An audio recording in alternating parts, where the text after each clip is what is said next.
அனைவருக்கும் வணக்கம். இப்போ தமிழகத்தில் ஹாட் டாப்பிக்காக இருக்கிறது டாஸ்மாக் ஊழல்.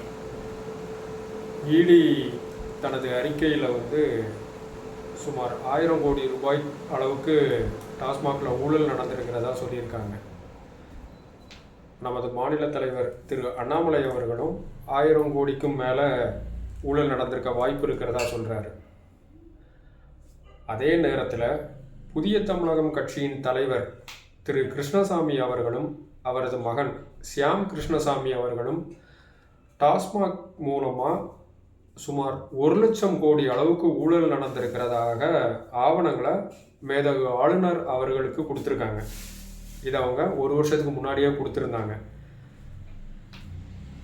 கூடுதலாக பாமக கட்சியின் வழக்கறிஞர் திரு கே பாலு அவர்கள் இதே டாஸ்மாக் ஊழலில் சுமார் 2,00,000 கோடி அளவுக்கு ஊழல் நடந்திருக்கிறதா சொல்கிறாரு. உண்மையிலேயே அதில் இதை விட அதிகமாக தான் ஊழல் நடந்திருக்க வாய்ப்பு இருக்குது. இது தமிழகத்தில் உள்ள ஒவ்வொருத்தருக்கும் தெரியும், குறிப்பாக தமிழக குடிமகன்களுக்கு நன்றாகவே தெரியும். டாஸ்மாக் மதுக்கடைகளில் அதிமுக ஆட்சி காலத்தில் ஒரு குவார்டர் பாட்டிலுக்கு மேலே 5 ரூபாய் கட்டாய வசூல் பண்ணிகிட்டு இருந்தாங்க. 2021க்கு பிறகு திமுக ஆட்சி பொறுப்பேற்ற பிறகு சாராய அமைச்சராக செந்தில் பாலாஜி அவர்கள் பொறுப்பேற்றதும் குவார்டர் பாட்டிலுக்கு 10 ரூபாயிலிருந்து 30 ரூபாய் வரைக்கும் கட்டாய வசூல் பண்ணாங்க. இது ஒவ்வொரு குடிமகனுக்கும் தெரியும், தமிழகத்தில் இருக்கிற பிற மக்களுக்கும் தெரியும். இதன் மூலமாகவே அந்த 10 ரூபாய் கலெக்ஷன் பண்ணுறாங்க பாருங்கள். இதன் மூலமாகவே சுமார் 50,000 கோடி அளவுக்கு ஊழல் பண்ணுறதுக்கான வாய்ப்பு இருக்குது அப்படிங்கிறது நமக்கு தெரியும். அதே நேரத்தில் பார் டெண்டர் கொடுத்தாங்க இல்லையா, அதில் ஏகப்பட்ட முறைகேடு நடந்தது அப்படிங்கிறத திமுகவினரே குறையாக சொல்லியிருக்காங்க. அந்த பார் வாங்குறதுக்குள்ள அந்த விஷயத்துலேயே பல மோசடிகள் நடந்திருக்கு, ஊழல் பண்ணியிருக்காங்க. அது மட்டும் இல்லாமல் ஒவ்வொரு பார்ல இருந்தும் 60,000 ரூபாய் வரைக்கும் வசூல் பண்ணுறாங்க. அதுக்கு கரூர் கம்பெனி அப்படின்னு ஒரு குரூப் இருக்குது, கரூர் கேங்கு. இவங்க ஒவ்வொரு பார்ல இருந்தும் மாதந்தோறும் 60,000 ரூபாய் வசூல் பண்ணுவாங்க. அப்படி பார்த்தா தமிழகத்தில் கிட்டத்தட்ட 5,800 மதுக்கடைகள் இருக்கிறதா நமக்கு தெரியுது. அதில் ஒரு 500 கடையை குறைச்சிட்டேன் அப்படின்னு சொல்கிறாங்க. அப்படி பார்த்தாலும் 5,300 கடைகள் இருக்குது. இந்த 5,300 கடைகளோடு இருக்கிற பாரில் மாதம் 60,000 ரூபாய் அந்த மாதிரி பண்ணால் அதுவே கிட்டத்தட்ட 50,000 கோடி ஒவ்வொரு ஆண்டும் வருது. இந்த 10 ரூபாய் கலெக்ஷன், இந்த 60,000 ரூபாய் வசூல், இதெல்லாம் பார்த்தீங்கனாலே கிட்டத்தட்ட 1,00,000 கோடி அளவுக்கு இதிலேயே வந்துடுது. இது போக டாஸ்மாக் கணக்கிலேயே வராமல் இவங்க நேரடியாக மதுக்கடைகளுக்கு அனுப்பின பாட்டில்ஸ், அது மூலமாக டாஸ்மாக்கு என்ன வருமானம், ஆண்டுக்கு 50,000 கோடி வருதுன்னா இவங்களுக்கும் அதே 50,000 கோடி அளவுக்கான வருமானம் வருது. ஸோ அந்த அளவில் இவங்க சொல்கிறதெல்லாம் பார்த்தா பாமக வழக்கறிஞர் கே பாலு அவர்கள் சொல்கிற மாதிரி ஆண்டுக்கு சுமார் 2,00,000 கோடி அளவுக்கு இவங்க ஊழல் பண்ணி சம்பாதிக்கிறாங்க டாஸ்மாக் மூலமாகவே. அது மட்டும் இல்லாமல் இடி சொன்ன மாதிரி டாஸ்மாக் குடவுன்ல இருந்து கடைகளுக்கு கொண்டு வர போக்குவரத்து, அதில் ஊழல் நடந்திருக்குது. பாட்லிங் கம்பெனிகளுக்கும் டாஸ்மாக் அதிகாரிகளுக்கும் நடுவே நெருங்கிய தொடர்பில் அதில் ஊழல் பண்ணியிருக்கிறாங்க. பணி நியமனம், பணியிட மாற்றம், அதில் லஞ்சம் வாங்கி ஊழல் பண்ணியிருக்கிறாங்க. அது மட்டும் இல்லாமல் ஷியாம் கிருஷ்ணசாமி அவர்கள் கூடுதலாக சொல்கிறாரு. என்ன சொல்கிறாருன்னா, மதுபான கடைகள் மற்றும் எலிட் பார்ன்றது 2,000 ஸ்கொயர் ஃபீட்லேருந்து 20,000 ஸ்கொயர் ஃபீட் வரைக்கும் அந்தந்த ஏரியாவை பொறுத்து மிகப்பெரிய கடைகளாக வச்சுருப்பாங்க. இந்த கடைகளுக்கான வாடகையிலேயே மிகப்பெரிய அளவில் முறைகேடு பண்ணி பணம் ஜெனரேட் பண்ணியிருக்காங்க. இந்த அளவுக்கு இப்போ நமது தலைவர் திரு அண்ணாமலை அவர்கள் சொல்கிறபடி பார்த்தா ஒவ்வொரு சட்டமன்ற தொகுதியிலையும் இவர்கள் டாஸ்மாக் மூலமாக ஜெனரேட் பண்ண கருப்பு பணத்தை அங்கங்கே பதுக்கி வச்சுருக்காங்க, தேர்தல் நேரத்தில் செலவு பண்ணுறணும் அப்படின்ட்டு.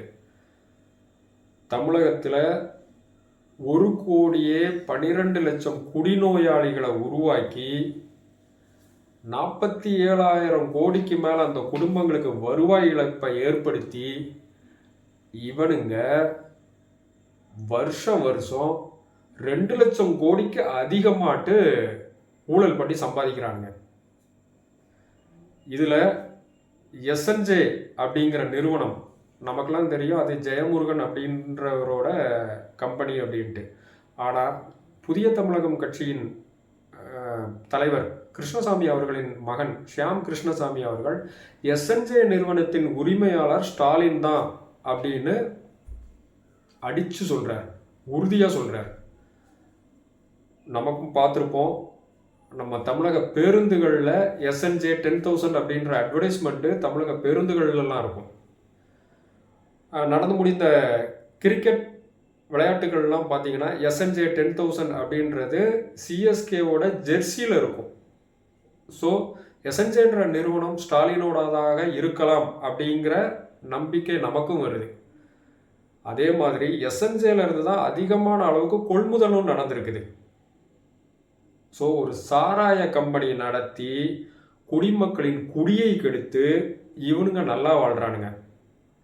இதே ஸ்டாலின் அவர்கள் எதிர்க்கட்சி தலைவராக இருக்கும்போது ஊழல் செய்வதற்காகவே தலைமைச் செயலகத்துக்கு வந்தவர்கள் அப்படின்னாரு. இந்த ஆள் இப்போ அதுக்காக தான் வந்திருக்கிறார். அதுவும் கொஞ்ச நஞ்ச ஊழல் இல்லைங்க, இமாலய ஊழல்னு சொல்லுவோம் பாருங்கள். இந்த டாஸ்மாக் ஊழல் மட்டுமே ராட்சச ஊழல், அந்த அளவுக்கு மிகப்பெரிய அளவில் ஊழல் பண்ணியிருக்கிறாரு. பினாமி கம்பெனிகள் மூலமாக கொள்ளையடிக்க வந்தவர்கள் அவர் ஏடிஎம்கேக்கு சொன்னது, இது அவருக்கு மிக அருமையாக பொருந்தது. பினாமி கம்பெனிகள் மூலமாகவே கோடியாக லட்சம் கோடிகளில் கொள்ளையடிக்க வந்திருக்கிறாரு. கமிஷன் வாங்கியே தமிழகத்தை கடனாளி மாநிலமாக்கியவர்கள் அப்படின்னாரு, இதுவும் அவருக்கு மிக அருமையாக பொருந்தது. இவர் கமிஷன் வாங்கிறதுக்காகவே கடன் வாங்கி இன்று தமிழகத்தை 11 லட்சம் கோடி அளவுக்கு கடனாளி மாநிலமாக ஆக்கி வச்சிருக்கிறாரு. இதில் வெற்று வாய்ச்சவடால் எல்லா இடத்துலையும் குடியினால் குடி கெடுக்கிறாரு. கஞ்சா, மெத்தபெட்டமைன், கோக்கைன், இப்படி எல்லா போதைப் பொருட்களும் கிடைக்குது. கஞ்சா பள்ளி மைதானங்களில் கிடைக்குது. சூரியன் மறைஞ்சிருச்சு, இருட்டாயிடுச்சு அப்படின்னா கொள்ளிவாய் பிசாசு மாதிரி பல இடங்கள்ல நம்ம பள்ளி மைதானங்களில் பார்க்க முடியும். ரயில் இன்ஜின்லேருந்து வர மாதிரி புகையும் அங்கே வரும். இது எல்லாம் காவல்துறைக்கு தெரியாமல் இருக்குதானா? காவல்துறையினருக்கும் தெரியும், ஆனால் அவர்களால் நடவடிக்கை எடுக்க முடியாது. ஏன்னா இந்த கஞ்சா வியாபாரம்ன்றது லோக்கல் திமுகவினரோட ஆதரவோடு தான் நடக்குது. அதனால் காவல்துறை அதில் நடவடிக்கை எடுக்க முடியாமல் இருக்காங்க. ஸோ இந்த தீய சக்தி திமுக ஒட்டுமொத்த மனித நலனுக்கும் எதிரானவங்க. இவர்கள் தொடர்ந்து ஆட்சியில் இருந்தால் தமிழகத்தின் மனித வளத்தை மிகப்பெரிய அளவில் பால்படுத்துவாங்க. இளைஞர்கள் எதிர்காலத்தை இழந்துருவாங்க. போதைக்கு அடிமையாக இப்போவே நிறைய பேர் போதைக்கு அடிமையாயிட்டாங்க. பெண்களும் குடிக்க ஆரம்பிக்கிறாங்க. மிகப்பெரிய அதிர்ச்சி. நம்ம கனிமொழி அக்கா திமுக ஆட்சிக்கு வந்தது முதல் கையெழுத்தே பூரண மதுவிலக்கு தான். நாங்கள் ஜெயிச்சிட்டோம்னா திமுகவினர் நடத்தும் மது ஆலைகளெல்லாம் மூடிடுவோம் அப்படின்னாங்க. எதிர்கட்சியாக இருக்கும்போது தமிழகத்தில் அதிக இளம் விதவைகள் இருக்கிறார்கள்னு சொல்லி ரொம்ப வருத்தப்பட்டாங்க. ஆனால் இன்றைக்கி வாயே திறக்காமல் ஓடி ஒளிதாங்க. டாஸ்மாகில் 1000 கோடி அளவுக்கு ஊழல் நடந்திருக்கேன்னு சொன்னால் பாஜக ஆளாத மாநிலங்களில் பாஜக அமலாக்கத்துறையை ஏவி விடுது அப்படின்னு வெக்கமே இல்லாமல் போய் பேசுகிறாங்க. இவங்களோட பழக்கமே ஊடகங்கள் முன்னாடி மண்டையை ஆட்டி ஆட்டி பொய் மட்டுமே பேசுறது. ஜாதியை ஒழிக்கிறம்பாங்க, ஆனால் தேர்தல் வந்தால் நான் நாடாரும்பாங்க. முன்னுக்கு பின் முரணாக பேசுகிறதே அக்கா கனிமொழியோட வாடிக்கையாக இருக்குது. தனது தந்தை கருணாநிதியை அவர்களை விட பல மடங்கு பொய் பேசிட்டு திரிகிறாங்க வெக்கமே இல்லாமல்.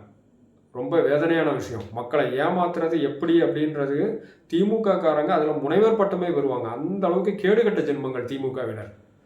அவங்களுக்கு மக்கள் நலனாவது மயிராவது. நாம் மக்களை ஏமாற்றி கோடியாக கொள்ளையடிக்கணும். அதுக்காக தான் அவங்க ஆட்சிக்கு வந்திருக்காங்க. இந்த கேடுகட்ட ஜென்மங்கள் ஆட்சியில் தொடர்ந்தால் மக்கள் எல்லாரும் நாசமாக போயிடுவோம். அதனால் 2026 தயவு செஞ்சு இவங்களை தோற்கடித்து அரசியலை விட்டே ஓட வைக்கிறது தான் நம்மளோட தலையாய பணியாக இருக்கணும். ஸோ மக்களே மறந்துடாதீங்க, தீய சக்தி திமுகவை தயவு செஞ்சு புறக்கணிப்போம். நன்றி, வணக்கம்.